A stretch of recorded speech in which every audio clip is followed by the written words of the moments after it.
जनक जी चलीले नहाए तरनिया से कही गईनी हो। जनक जी चलीनी नहाए तरनिया से कही गईनी हो। हिरनिया लिपि रखिया हमरो चौपैया धनुया हम पूजबी हो।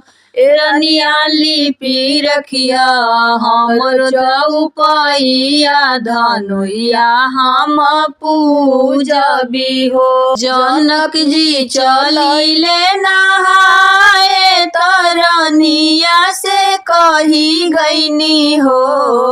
हिरनिया लिपि रखिया हमरो चौपैया धनुया हम पूजबी हो। हिरनिया लिपि रखिया हमरो चौपैया धनुया हम पूजबी हो। रानी जी सीता के बोलावेली उनके समझावेली हो। रानी जी सीता के बोलावेली उनके समझावेली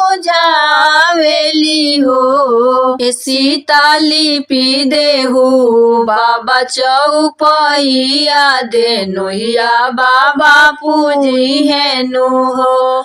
सीता लिपि देहु बाबा चौपैया धेनुया बाबा पूजी हेनु हो। सुरधेनु गैया के गोबर गंगा जल पानी नु हो।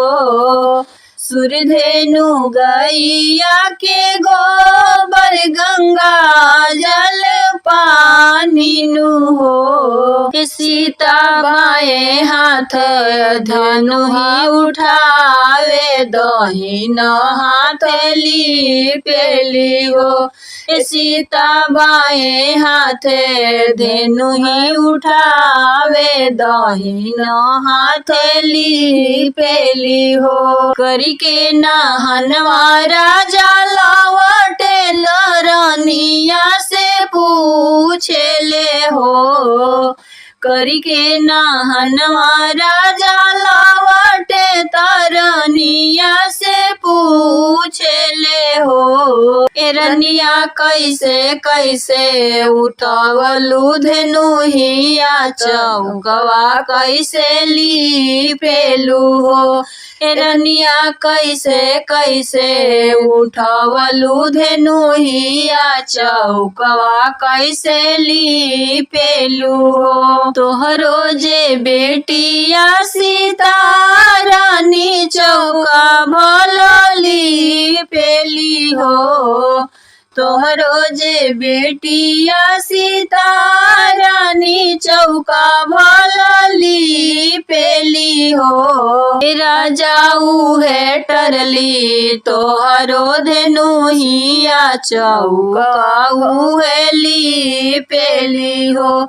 राजाऊ है टरली तोहरो धेनुहिया चौकाऊ है लिपेली हो। इतना वचन सुनी राजा के मनवा चकित भइले हो। इतना वचन सुनी राजा के मनवा चकित भइले हो। हिरनिया तना गंभीर धनुष उठावे कैसे सीतानु हो। हिरनिया तना गंभीर धनुहिया उठावे कैसे सीतानु हो। राजा जी सीता के बोलावे बगल बैठावे नु हो।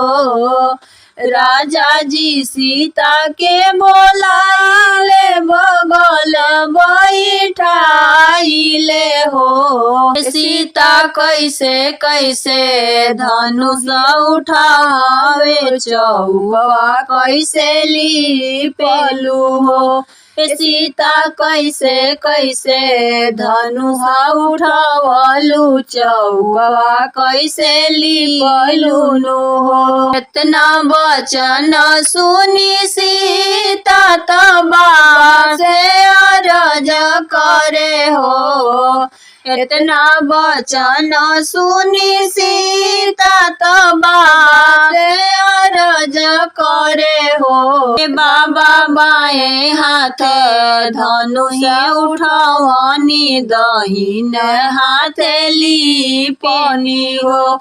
बाबा बाएं हाथ धनुहा उठवनी दहिन हाथ लिपनी हो। मांग हुए बेटी मांग कवन बर मांगेलू हो। मांग हुए बेटी मांग कवन बर मांगेलू हो। बेटी जो तोहरे हृदय समाए हुए बर दे बोनु हो। बेटी जो तोहरे हृदय सहाय हुए बर दे बोनु हो। रज दशरथ ऐसन सासुर कौशल्या ऐसन सासुनु हो। रज दशरथ ऐसन सासुर कौशल्या ऐसन सासनु हो। बाबा पुरुष मांगिल श्री राम तदेवर लक्षण जैसे हो। बाबा पुरुष मांगिल श्री राम तदेवर लखन जैसे हो। बाबा पुरुष मांगिल श्री राम तदेवर लखन जैसे